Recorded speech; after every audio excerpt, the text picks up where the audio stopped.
Thank you for everyone to join our first GoodLabs iCON event on our AI syndrome anomaly detection system presentation.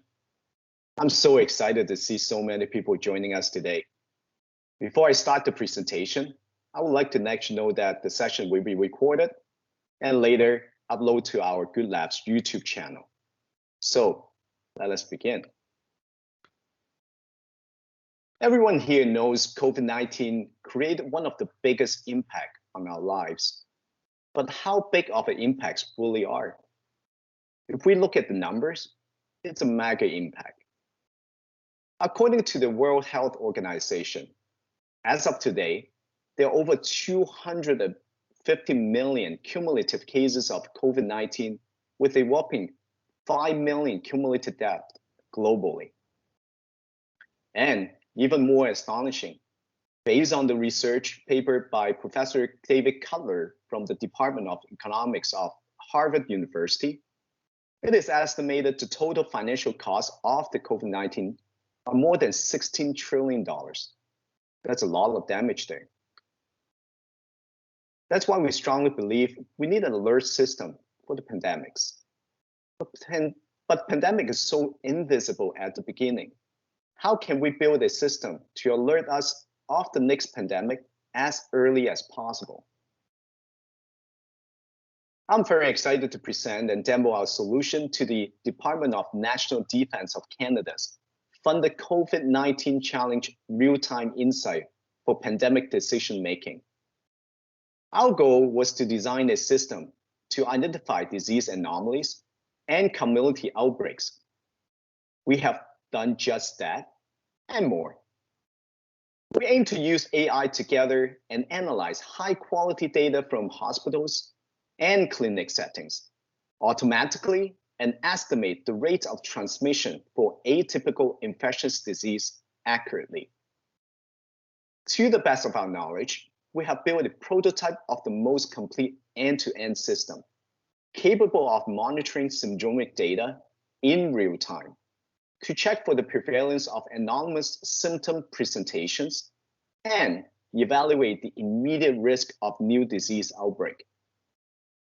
This is by far the most ambitious and challenging project we have ever taken on.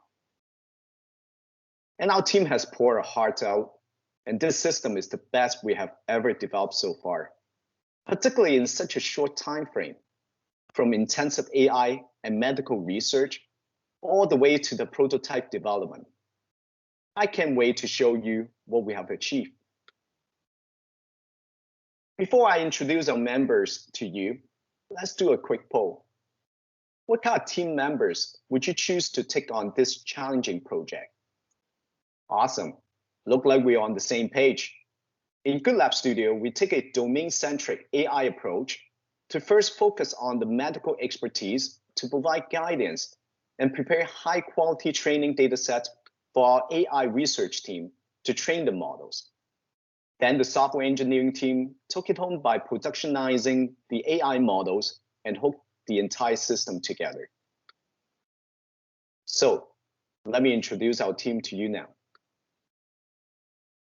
With our domain-centric AI approach, we first have Dr. Rob Wu, who has a computer engineering degree from the University of Waterloo and became a clinical epidemiologist at the University Health Network, advising a team of 6 medical doctors and students, including Dr. Sab Shahab and Dr. Fahad Fariz, to provide invaluable medical research for us, including preparing high-quality patient-physician simulated conversation data sets for training our AI models. Then we have the AI research team led by our special project advisor, Professor Jean-Paul Lam from the University of Waterloo.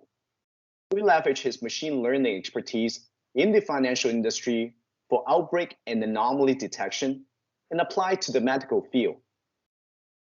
We have Rafiq, our NLP researcher with a postdoc in deep learning natural language processing.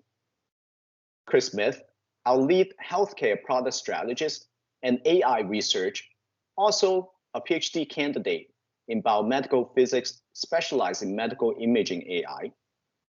and Chris McMahon, our emerging technologies researcher with a postdoc in condensed matter and materials physics. And of course, the software engineering team, with Optin specialized in cloud architecture and engineering, particularly in Google Cloud Platform. And Paul, our lead software innovation engineer, also a master candidate in human-computer interaction at the University of Waterloo, handling the mobile development. Now, I would like to have Chris Smith, our lead healthcare product strategist and AI researcher, to introduce our AI syndrome anomaly detection to you. Chris? Thanks, Thomas. So the system that we've built is aimed to be deployed right at the patient healthcare professional interaction to capture the symptoms the patients are presenting with. And so this could be in an emergency room with a triage nurse or a family healthcare clinic. So to be able to capture patient-reported symptoms, we've developed natural language processing AI technology on a mobile device to anonymously collect reported symptoms. The syndromic data will then be fed to our back-end machine learning analytics platform, where in the first stage, our machine learning analytics determines what type of illness the patient likely has, and then we determine how typical or atypical the reported symptoms are for that disease category.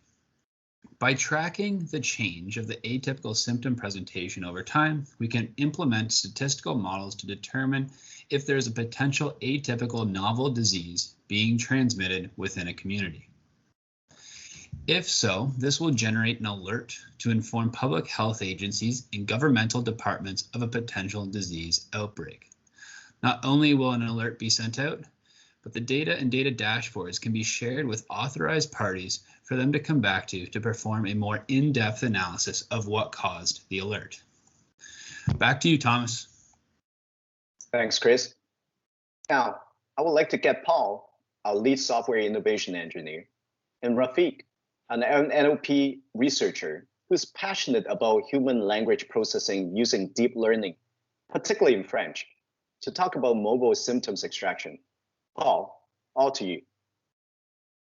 Thanks, Thomas. To perform symptom extraction within our mobile application, we start with the patient-doctor conversation, which is translated from speech to text with the use of an offline speech recognizer within our application.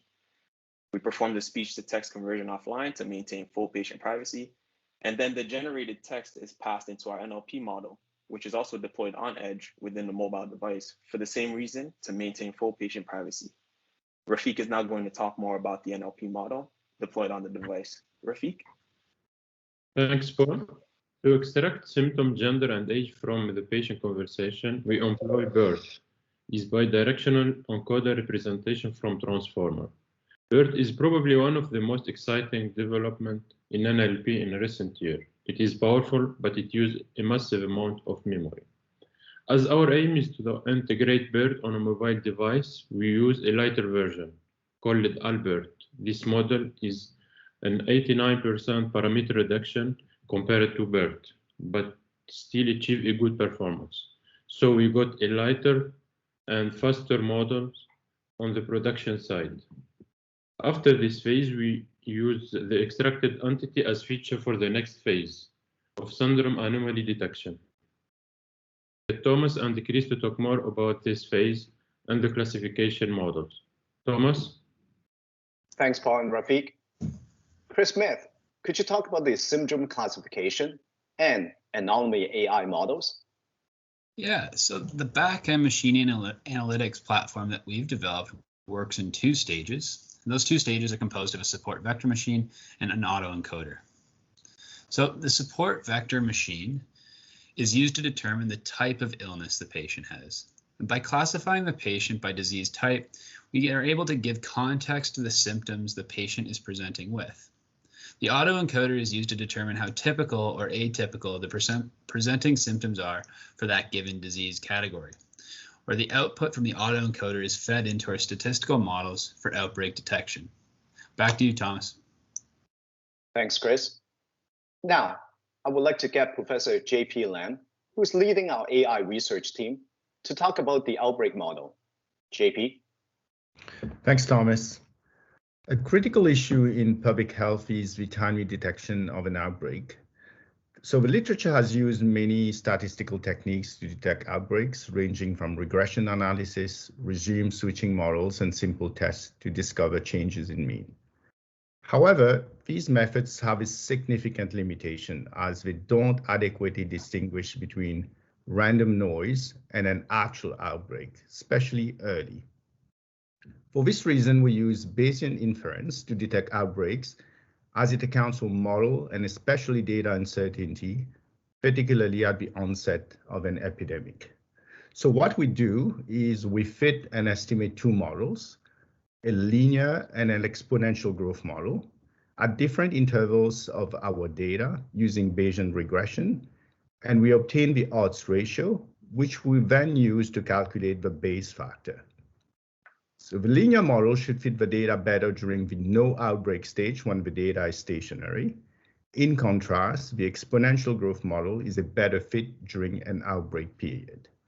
We define an outbreak if the odds of selecting the exponential growth model are higher than the linear model for 3 consecutive periods. Because of this, our Bayesian model limits false positive signals that may come from noisy data and model uncertainty. Back to you, Thomas. Thanks, JP. The output from the AI model will then get sent to the cloud real-time analytics service. Authorized parties can visualize the data in a chart or a map format. Today, we'll show you 3 demos to showcase our system's capability.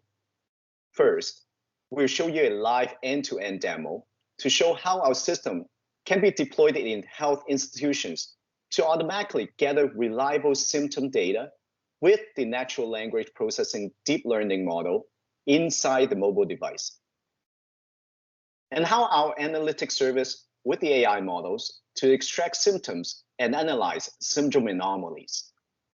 Second, we'll use a Canada outbreak playback demo to show you how our system can automatically analyze the anonymized patient data to accurately estimate and provide real-time community level and country level infectious disease transmission indicator.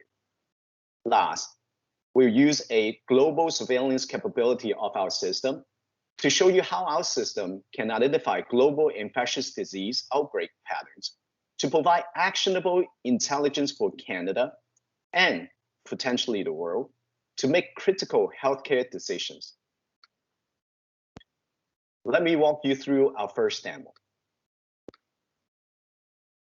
Our first demo shows how our end-to-end system can capture and extract anonymized patient information from the mobile device with the NLP model deployed, while fully protecting patients' privacy.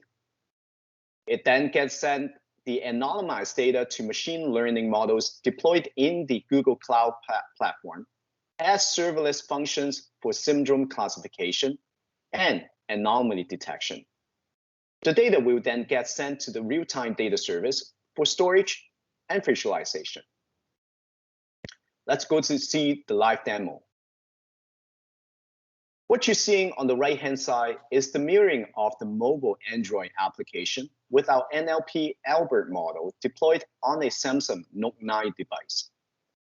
We will now play an audio clip of this simulated patient conversation prepared by one of our medical researchers, Dr. Fahai Fariz, and our AI researcher, Chris Smith.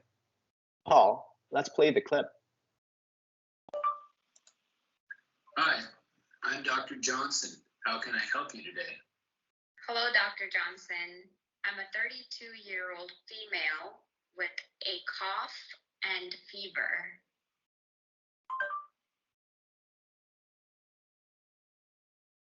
As you can see, the mobile app was able to listen to the conversation, extract the symptoms, and other anonymized patient information right inside the device to fully protect the patient's privacy. Now, please pay attention to the real-time visualization.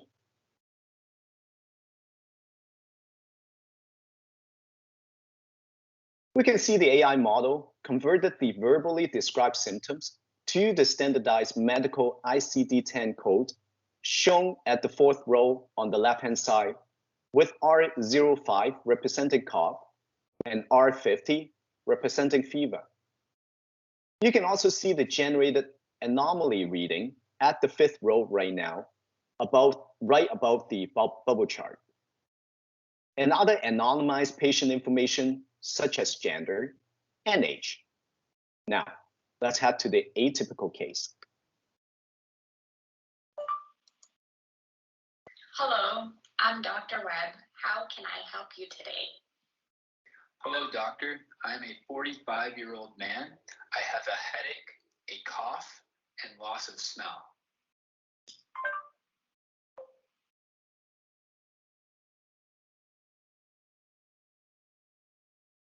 As you can see, the anomaly reading 0.05 shown at the fifth row right above the bubble chart.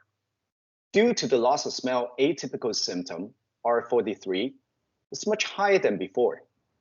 When deployed at the hospital and clinics, the system will automatically gather high-quality, reliable data, extract symptoms, and other relevant anonymized patient information, and aggregate together to detect anomaly outbreak. We now replay the typical symptom conversation to showcase the capability of our mobile application to capture the location where the conversation occurs. Paul, let's zoom into Walu and play the typical symptoms conversation.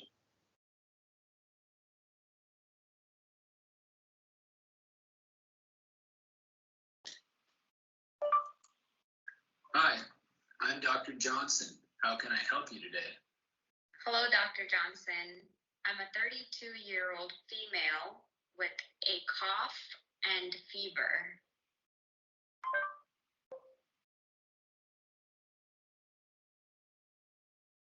As you can see, the map reveals exactly where Paul is right now. And our mobile app will be able to continuously capture cases from all locations and allow the system to automatically collect location-aware, reliable data in real time and derive community-level disease transmission indicators. Our second demo demonstrates how our system would have performed if it were in place before the pandemic hit Canada, and how the information can assist health and governmental organizations to make critical healthcare decisions. We use a simulated patient conversation dataset to mimic the outbreaks in Canada, and then replay the situation with the outbreak model to see how our system can identify patterns and provide actionable intelligence. I would get Dr. Fahad Fariz, an inspiring pathologist at St. Joseph Hospital in Hamilton, to explain how we generate the simulated patient complaint data. Fahad, all to you. Thanks, Thomas. We generated a data set of simulated patient complaints to mimic the COVID-19 outbreak across Canada in a variety of different cities, specifically Vancouver, Calgary, Toronto, Montreal, and Halifax. The data from each city was generated by simulating a control group of patients to represent normal patients, which included musculoskeletal complaints, mental health concerns, as well as flu-like respiratory patients. We then added simulated COVID-19 patients to the data set in accordance with the number of daily new cases, with patients complaining of flu-like symptoms, as well as an additional symptom of loss of smell. This data set of patient complaints was designed to test all AI aspects of the system. Back to you, Thomas. Thanks, Fahad. The patient complaint data would then be fed into our AI models to classify syndrome and identify syndrome anomalies.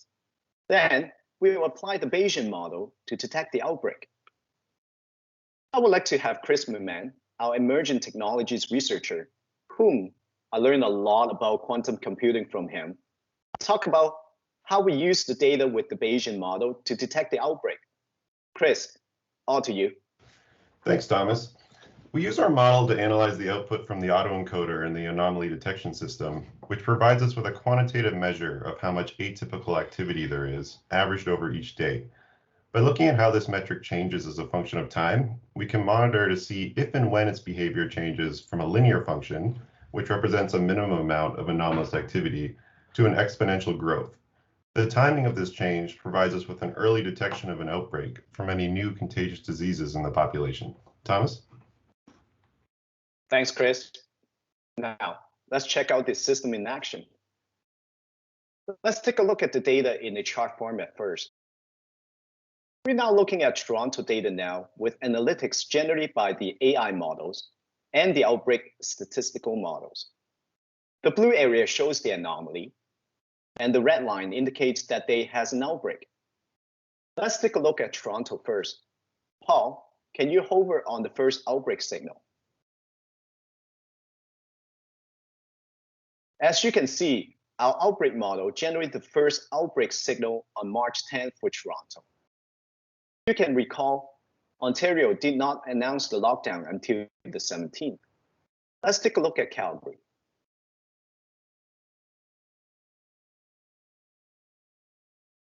Calgary also got March 10th for the first outbreak signal and announced a lockdown on the 17th. Let's take a look at Halifax.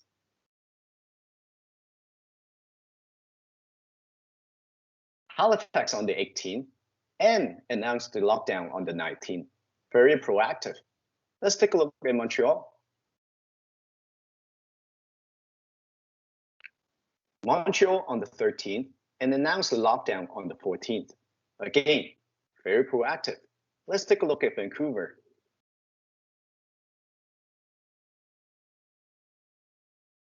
Vancouver on the 11th and announced the lockdown on the 18th. If our system were in place, the outbreak signal would have automatically generated an alert to the officials and the policymakers. And they could use our visualization to see the severity of the situation and make critical decisions. Let's take a look at the data from a location perspective.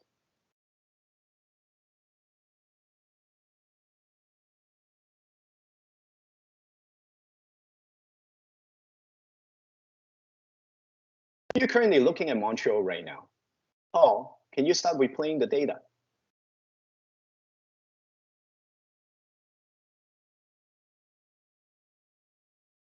The highlighted areas are where the patient's conversations are being captured. And when the aggregated area shows signs of outbreak, you see the red circle for the alert. Paul, can you slowly zoom out?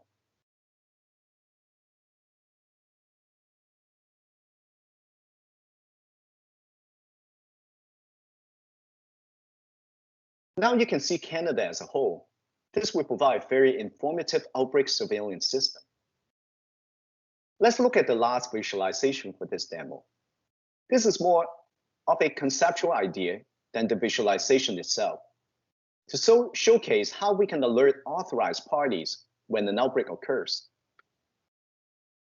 Paul, can you click play?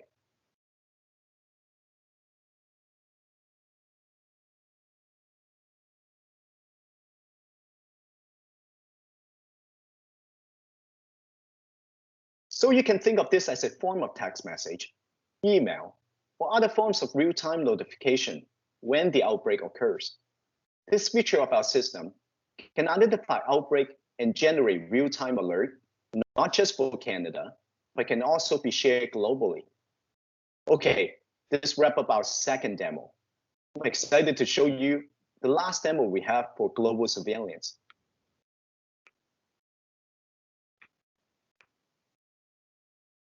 The last demo showcases how the same system can provide a global surveillance system using secondary sources such as EHEALTH forums.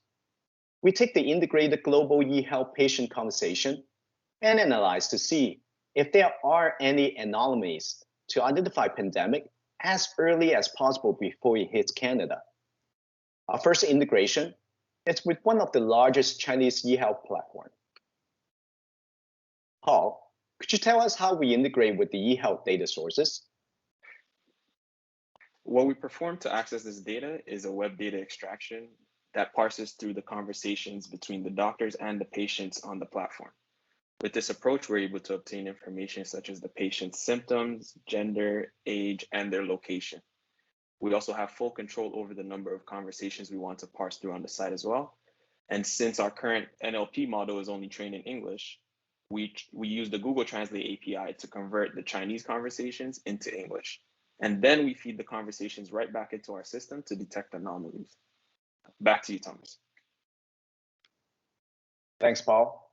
The patient-physician conversations from the eHealth form we extracted here will be sent to our AI models deployed, including the full-size BERT NLP model in the cloud using Google Cloud Platform to extract symptoms, classify syndromes, and identify anomalies to tackle the potential data volume from the global sources. Now, let's do a quick poll. How many patient-physician conversations do you think our GCP deployed AI models can handle per second? Okay, looks like 43% think that we can actually do 56,000 conversations per second, 35% for 5,000 conversations per second, and 25% think that we can actually handle 2,000 conversations per second. Let's take a look. I would like to get our cloud architect, Upton, to tell us how we designed the architecture in Google Cloud Platform to achieve our desired scalability. Upton, all to you. Thanks, Thomas. From the beginning, we knew we were going to use a cloud platform. What we needed, though, was a technology with minimum overhead when building ML models and delivering them to the cloud. Google Cloud Run is a serverless technology that allows running programs in cloud without the hassle of setting up and maintaining servers. A big benefit of these functions is that they can be scaled up and down and executed in parallel. We originally were able to run the models end-to-end for a single patient conversation in half a second. As fast as this sounds, what will happen when we needed to process 1.2 million conversations, mimicking over 16 months of data? With my back of the envelope calculation, it would take about 7 days to finish. We needed to massively scale our solution. Cloud eventing, or more specifically, Google Cloud Pops Up, is a service that allowed us to stream the conversations to the serverless functions and scale them up to hundreds of instances running in parallel and finish the run in a bit over 5 hours. We streamed the results of our real-time to our real-time analytics service in half an hour, or roughly 600 results per second. It was so exciting to see the data showing up in real time. Using the cloud global reach of 28 regions, over 200 countries, and scalability of serverless functions to 1,000 per region, we can process 56,000 messages globally. Back to you, Thomas. Thanks, Upton. Now let me show you how the global surveillance work. This is showing the integration with the largest Chinese eHealth forum with a focus on respiratory disease. Here, you see the individual patient cases we started capturing from China back in April. At the top of the dashboard, we show the daily average anomaly. At the bottom of the dashboard, we have an experimental visualization to show the anomaly by age and see if there are any correlations between the anomaly and age. Let's go see the data in the map format now.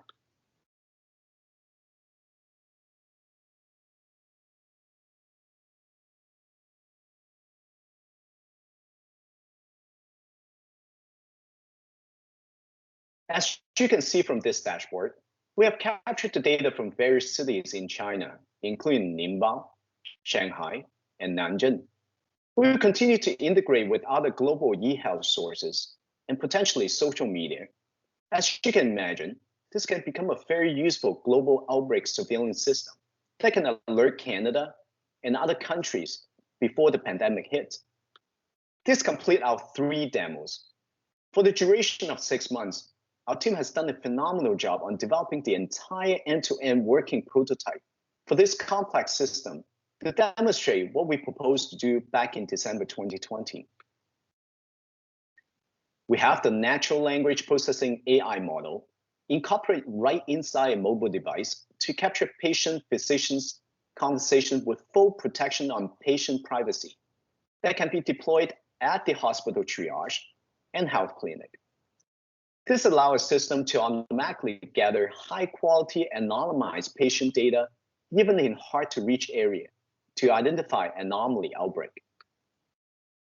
Extracted and anonymized patient information, including symptoms, gender, and age, will be sent to our AI models deployed in a massively scalable Google Cloud platform to accurately classify the syndrome identity anomaly and detect outbreaks to provide actionable intelligence for health and governmental organizations to make critical healthcare decisions.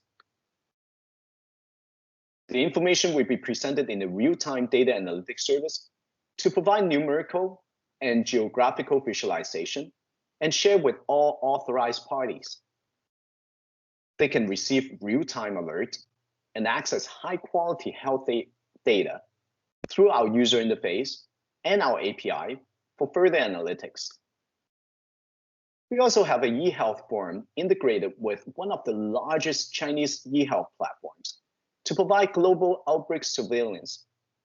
This will allow Canada and other countries to detect early anomaly and pandemic situation before it hits, and make critical decisions as early as possible.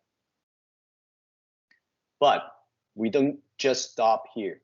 I would like to get Chris Smith to share some very exciting news.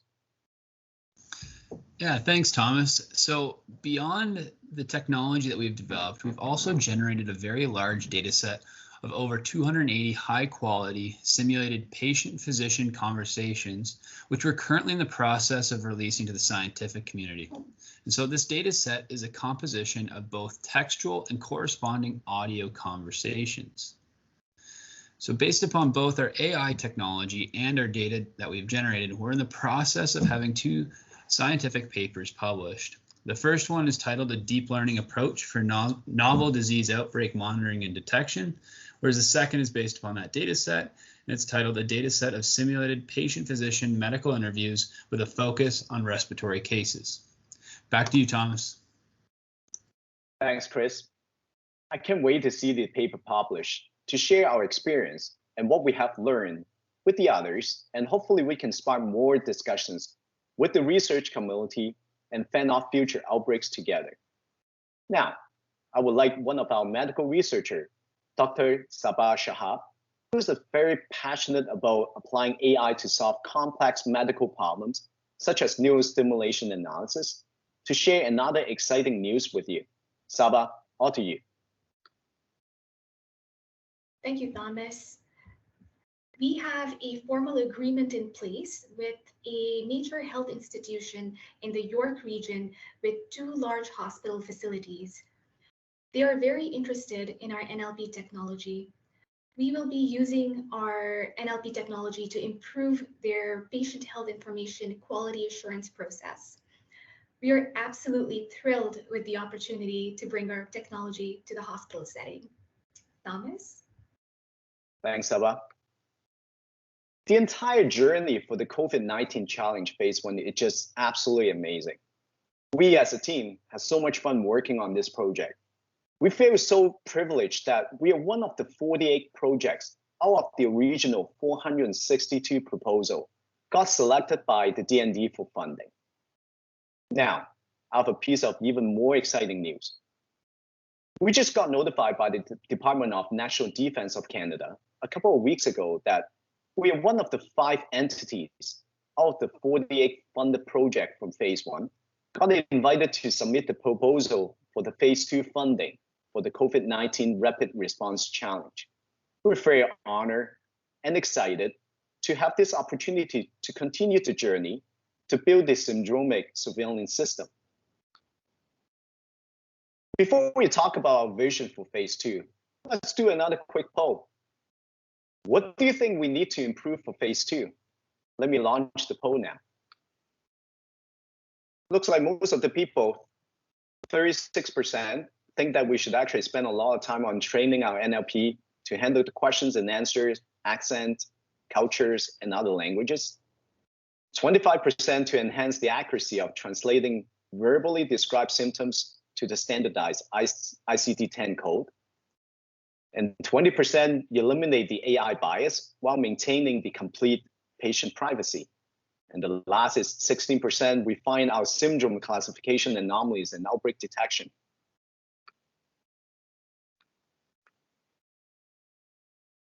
Let's talk about our goals for the phase 2. Our goal is simple: to build the most complete and most accessible pandemic alarm system, such that we can be alert of the next pandemic as early as possible. We'll gather anonymized patient information from the ambulance, hospital triage, clinics, telehealth, e-health forums, and even social media, and analyze as quickly as possible and provide real-time alert and insight to governmental bodies and health organizations. Although we are very proud of what we have done in phase 1, it is only a baby step. These are what we will focus on in phase 2. We have designed our strategy to deploy our system in real-life situation very pragmatically. We'll start with the hospital first and deploy our system at the triage with the patient's consent to extract anonymized symptoms for analytics. Our major focus for phase 2 will be investing heavily in the NLP research. Learn from the experience in phase 1, we want to focus heavily on training the NLP model to be able to handle questions and answers instead of just keywords, eliminate bias by focusing on different accents and cultures, also train directly with different languages such as French and Chinese instead of using translation. On the machine learning side, we have done quite well on the syndrome anomaly and outbreak detection in phase 1.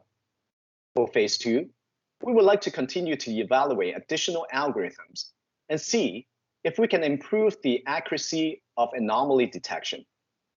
We would also like to refine the outbreak detection. For the global surveillance side, we want to continue to integrate with more e-health forums, such as HowDF, Ask a Doctor, iClinic, and Health24. We also want to establish a formal relationship with the e-health forums for proper integration for surveillance. Okay, this wraps up our syndrome anomaly surveillance system presentation. We want to have some time for short Q&A session. If anyone has any question about the project, you can type the questions in the Q&A tab at the top right-hand side. Okay, the first question is from Alex. Are there any open data sets for symptom extraction? Maybe I can actually get Chris Smith to answer this question. So right now, what we have done is we've gone into a few different of those medical forums where there are data sets of patient complaints and questions about diseases that they might be showing symptoms of, where doctors respond back and forth. So we've extracted that and made our own data set to analyze the symptoms and extract and train our NLP models. However, there are additional open source data sets such as Mimic3 and N2C2, which is by Harvard, and they have annotated NLP data sets that can be used to train different NLP models. However, those more focus on clinical notes from physicians that were made within the hospital, so they're not common language used by patients. Good, sounds good.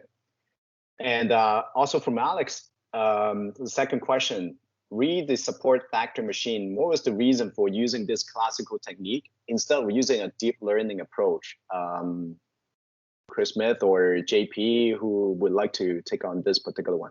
I'll hop in and jump on this one. So we took a couple different approaches for this classifier to determine the disease category of the patients based upon symptoms. So we tested support vector machines. We used a tree-based approach with extreme gradient boost or XGBoost, and we also did take an approach with a neural network for a deep learning approach. We just found that we had best results through a support vector machine for at least disease classification, although they were pretty comparable between the XGBoost and the support vector machine. Sounds good. Okay, great questions.